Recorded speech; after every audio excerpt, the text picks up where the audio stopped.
So if you're in the trenches building or defending AI systems, you know you're on a totally new battlefield, right? The threats are evolving like crazy almost every single day. So how in the world do you navigate it? Well, in this explainer, we're going to give you the maps, two absolutely essential frameworks that will help you understand the entire threat landscape, from the high-level strategy of an attacker all the way down to a single vulnerable line of code. We're going to kick things off with a pretty shocking discovery about AI's memory that really started this whole conversation. From there, we'll introduce the two essential maps you need to find your way around this space. We're going to learn to think like an attacker by looking at their strategic goals. Then we'll get our hands dirty with a super practical checklist of vulnerabilities. We'll see those vulnerabilities in action out in the wild, and then, finally, we'll bring it all together by showing you how to build a unified defense. All right, so to really get why we even need these new security frameworks, let's start at the beginning, with a foundational problem that researchers stumbled upon, a problem that gets right to the very heart of how these large models actually work. This quote, man, it just hits you, right? It's from researcher Yannick Kilcher, and it gets to the core of a problem that is, frankly, terrifying. These large language models, they're not just learning patterns and ideas, they are literally memorizing chunks of their training data. And what that means is, they can act like a leaking vault, accidentally spitting out the very private, sensitive information they were trained on. And this isn't some academic theory. I mean, look at this. This is real. Researchers were able to just talk to OpenAI's GPT-2 model and get it to spit out verbatim, personally identifiable information. This is someone's actual name, email, phone number, pulled right out of the model's memory. This one example proved to the world that private data you feed into a model, well, it might not stay private for long. That discovery, it just naturally leads to a much, much bigger question, doesn't it? If a model can be tricked into spilling its secrets, what other unintended and maybe even dangerous things can an attacker force it to do? And that question right there, that's what opens the door to the entire field of adversarial AI. To start answering that question, and more importantly, to start building defenses, we need a map of this new battlefield. We need a shared language, a common ground to describe what attackers want and how they get it. And that's exactly where two critical frameworks come into play. Okay, first up is MITRE Atlas. And look, if you're in security, this should look really familiar. You already know MITRE ATT&C for traditional cyber threats. Well, think of Atlas as its direct counterpart, but for AI. It is the high-level, strategic world map that finally gives all of us a shared vocabulary for adversary tactics in the ML world. And that parallel to ATT&C, it's not an accident, it's absolutely brilliant. Atlas uses the same TTP structure, tactics, techniques, and procedures that we all know and love. But then it adds these unique AI-specific tactics, like ML model access or ML attack staging. It gives us a familiar foundation to stand on while we explore a completely new world. Now, if Atlas is our big picture world map, what about when we're on the ground?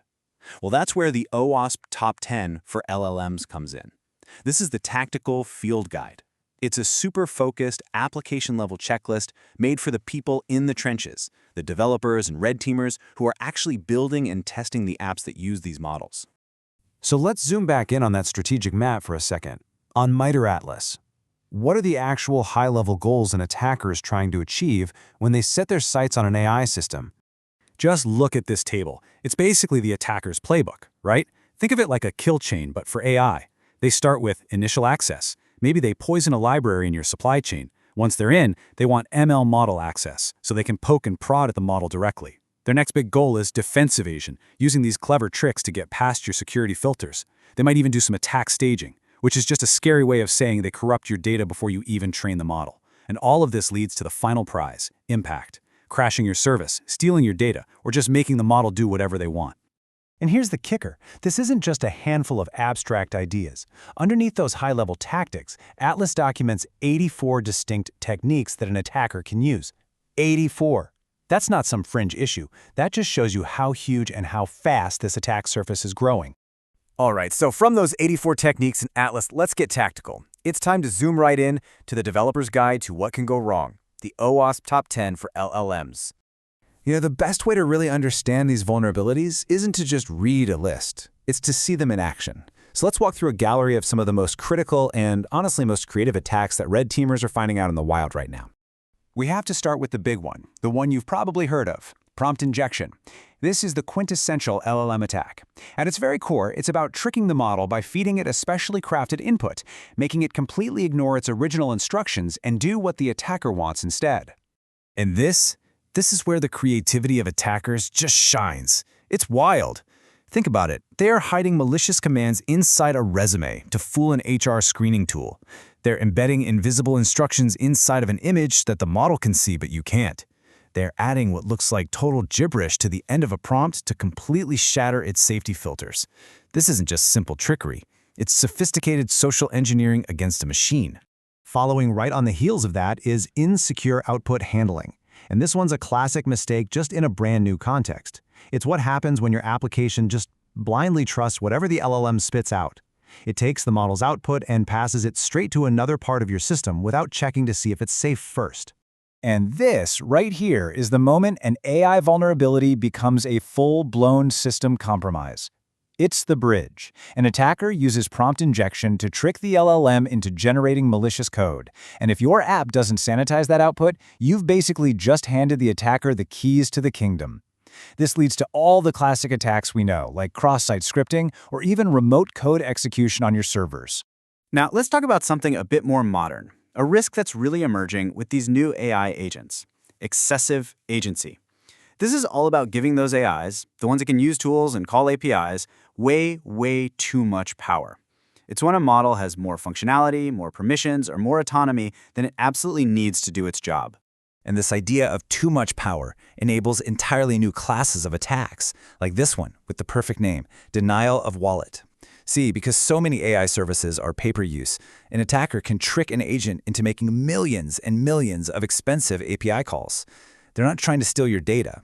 They're weaponizing your own billing model to try and bankrupt you. Okay, wow. So we've seen the big map, we've seen the tactical guide, we've seen some pretty scary attacks. The final question is, what do we do? How do we actually put these two frameworks together to build a defense that's comprehensive and truly threat-informed? Here's the most important thing to remember. Atlas and OWASP are not competing frameworks. They are partners. They are complementary. You use Atlas for strategy, to threat model your entire ML pipeline and think like an adversary. And you use OWASP for tactics. It's your hands-on checklist for code reviews and red team tests to find the actual bugs. So here's what that unified process actually looks like. First, you map your battlefield with Atlas to understand the big picture threats. Second, you use that map to scope your red team engagement, so they're not just guessing, they're focused on what really matters. Third, you go hunting for the actual bugs with your OWASP checklist. And finally, and this is so important, you classify what you find using both frameworks.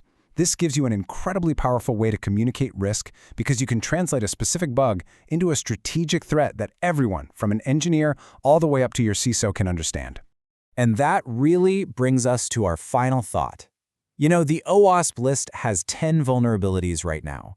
But as we build more and more powerful, more autonomous AI agents, agents that can browse the web, write their own code, call their own tools, that attack surface is just going to explode. So the question I want to leave you with is this: what new, unforeseen vulnerability is going to be number 11?